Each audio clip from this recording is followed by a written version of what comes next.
दोस्तों, दुनिया भर में कई ऐसे पुल हैं जो अपनी एक अलग पहचान रखते हैं। कहीं कहीं ये पुल देश की शान कहलाते हैं तो कहीं ये इंजीनियरिंग की बेजोड़ मिसाल बन जाते हैं। ऐसा ही एक पुल भारत में भी है जो सिर्फ देश में नहीं बल्कि दुनिया भर में प्रसिद्ध है।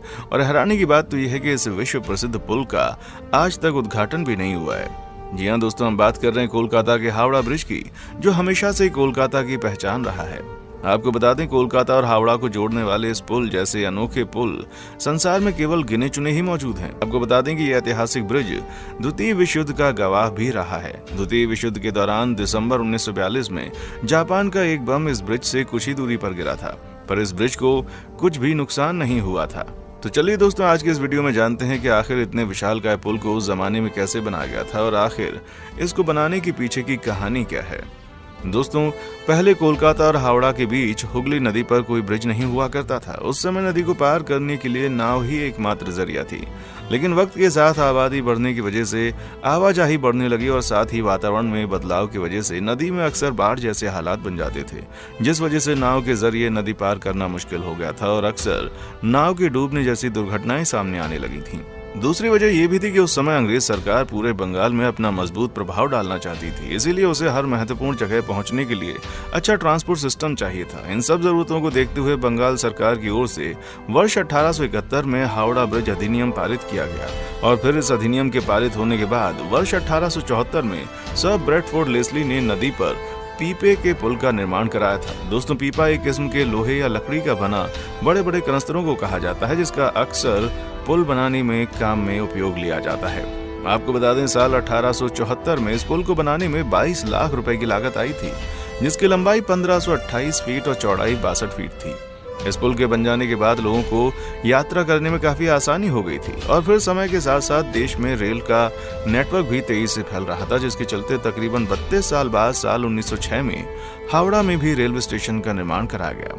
अब इस रेलवे स्टेशन के बनने के बाद दूर दूर से लोग यहाँ पर यात्रा के लिए आने लगे, जिस वजह से अगले कुछ सालों में इस पुल से धीरे धीरे ट्रैफिक और लोगों की आवाजाही बढ़ने लगी। तब बंगाल सरकार द्वारा इस पुल की जगह एक फ्लोटिंग ब्रिज यानी तैरता हुआ पुल बनाने का फैसला किया गया।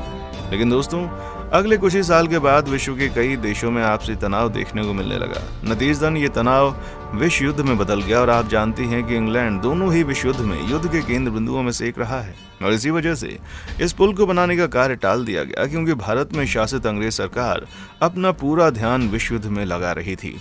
फिर पहले विश्व युद्ध के बाद और उसके खत्म होने के बाद अंग्रेजी सरकार ने बंगाल की बढ़ती आबादी को देखते हुए इस पुल को दोबारा बनाने के बारे में सोचा और साल 1922 में न्यू हावड़ा ब्रिज कमीशन का गठन हुआ और फिर बंगाल सरकार द्वारा साल 1921 में सर R.N. मुखर्जी के नेतृत्व में इंजीनियर्स की एक टीम को मुखर्जी समिति के रूप में करार दिया गया। इनकी जिम्मेदारी थी एक ऐसा पुल बनाया जाए जिसमें लागत भी कम हो और इसके बनने की वजह से नदी से गुजरने वाले जहाजों को भी दिक्कत न हो। और खास तौर पर इस समिति को हावड़ा ब्रिज के निर्माण कार्य को देखने के लिए स्थापित किया गया था।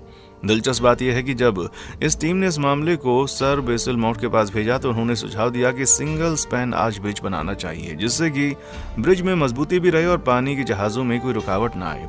जिसके बाद 1922 में मुखर्जी समिति ने अपनी रिपोर्ट नव स्थापित न्यू हावड़ा ब्रिज कमीशन को सौंप दी, जिसके बाद न्यू हावड़ा ब्रिज एक्ट का निर्माण किया गया।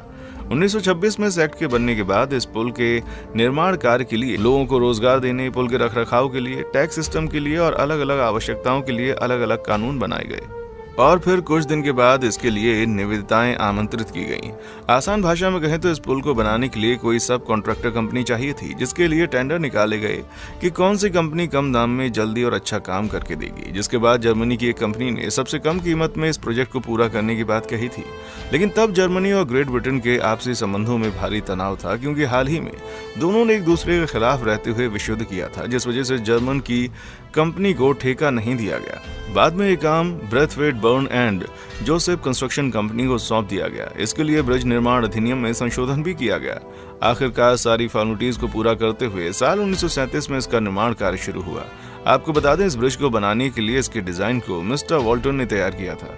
हालांकि बहुत कम लोग ये मानते हैं कि ईस्ट इंडिया रेलवे के चीफ इंजीनियर जॉर्ज टर्नबॉल ने इसका निर्माण का खाका तैयार किया था, पर दोस्तों ये गलत है। जॉर्ज ने साल 1862 में किसी भी ब्रिज के बनने से पहले शुरुआती अध्ययन किया था, जिसमें उन्होंने सुझाव दिया था कि अगर हम किसी सस्पेंशन ब्रिज को बनाएंगे तो उसमें ज्यादा पैसा और मेहनत लगेगी और साथ ही ये ब्रिज कब तक चलेगी इसकी कोई गारंटी नहीं है, जिस वजह से जॉर्ज टर्नबॉल ने हुगली नदी के नीचे से टनल बनाने की सलाह दे डाली, लेकिन उनकी रिपोर्ट पर किसी तरह काम नहीं किया गया। और फिर दोस्तों जोसेफ कंस्ट्रक्शन कंपनी ने 1937 से अपना काम शुरू किया। इस ब्रिज को बनाने में कुछ घटनाएं भी हुई, पर फिर भी ये ब्रिज सारी मुश्किलों को पार करता हुआ अब 1942 में बनकर तैयार हो गया था, जिसके बाद साल 1943 में से आम जनता के उपयोग के लिए खोल दिया गया था।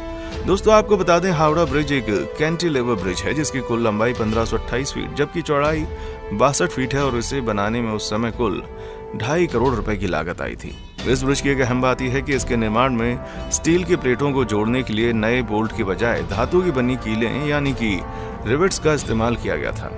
इस कैंटिलीवर ब्रिज को बनाने में 26.5 हजार टन स्टील इस्तेमाल किया गया था, जिसमें से 23.5 हजार टन स्टील की सप्लाई टाटा स्टील ने अकेले की थी। उस समय से ये दुनिया में अपनी तरह का तीसरा सबसे लंबा ब्रिज था। आपको बता दें, इस ब्रिज की सबसे बड़ी खासियत यह है कि ये ब्रिज नदी के दोनों किनारों पर बने 280 फीट ऊंचे 2 खंभों पर टिका है। इस ब्रिज में कहीं भी बीच नदी में कोई भी पावा नहीं बनाया गया है, क्योंकि उस समय बंगाल से ज्यादातर व्यापार पानी के रास्तों से होता था और हुगली नदी से भी बहुत जहाज गुजरते थे। इन जहाजों के सफर में कोई बाधा न हो, इसलिए ऐसे पुल का निर्माण किया गया। दोस्तों आपको बता दें, द्वितीय विश्व युद्ध के दौरान जापानी सेना इंग्लैंड को करारा झटका देना चाहती थी, जिस वजह से उस वक्त अंग्रेजों के इस मेगा प्रोजेक्ट यानी कि इस ब्रिज को नष्ट करने के लिए भारी बमबारी की गई। इसके आसपास कई बम गिरे, लेकिन इस ब्रिज को कोई नुकसान नहीं हुआ था। दोस्तों इस ब्रिज के बनने के बाद इसे 1943 में आम जनता के लिए जब खोला गया तो इस पर से सबसे पहले एक ट्रम गुजरी और उसके बाद हजारों लोग वहां रोजाना इस ब्रिज से गुजरने लगे, जिस वजह से लोगों की आवाजाही में आसानी हुई। लेकिन फिर वक्त के साथ इस ब्रिज पर इतने ज्यादा वाहन हो गए कि इस ब्रिज पर लोड बढ़ने लगा, जिस वजह से 1993 में ट्रैफिक हद से ज्यादा बढ़ जाने पर ब्रिज पर ज्यादा भार न पड़े, इसलिए ट्रमों की आवाजाही बंद कर दी गई। दोस्तों ये ब्रिज पिछले कुछ दशकों के दौरान कई हादसों और तकनीकी समस्याओं का शिकार भी रहा है। आपको बता दें कि साल 2005 में एमवी मडी नामक एक मालवाहक जहाज का मस्तूल इस ब्रिज के ढांचे में फंस गया था। इसके ढांचे को काफी नुकसान हुआ। उस नुकसान की मरम्मत के लिए कोलकाता पोर्ट ट्रस्ट ने इस ब्रिज के निर्माण के दौरान सलाहकार रहे इंग्लैंड के रैंडल पाल्मर एंड ट्रूटान लिमिटेड से भी सहायता ली थी। फिर पोर्ट ट्रस्ट को वर्ष 2011 के दौरान एक अजीब समस्या से जूझना पड़ा था। आपको बता दें, तब एक अध्ययन से ये बात सामने आई थी कि तंबाकू थूकने की वजह से ब्रिज के पायों की मोटाई कम हो रही है। वो तंबाकू की वजह से गल रहे थे। तब स्टील के पायों को नीचे से फाइबर ग्लास से ढक दिया गया था। तो दोस्तों ये थी कलकत्ता के मशहूर हावड़ा पुल की कहानी। हमारे चैनल को लाइक शेयर और सब्सक्राइब जरूर करें और वीडियो पसंद आई है तो कमेंट सेक्शन में आकर अपने सुझाव हमें दें। देखने के लिए शुक्रिया।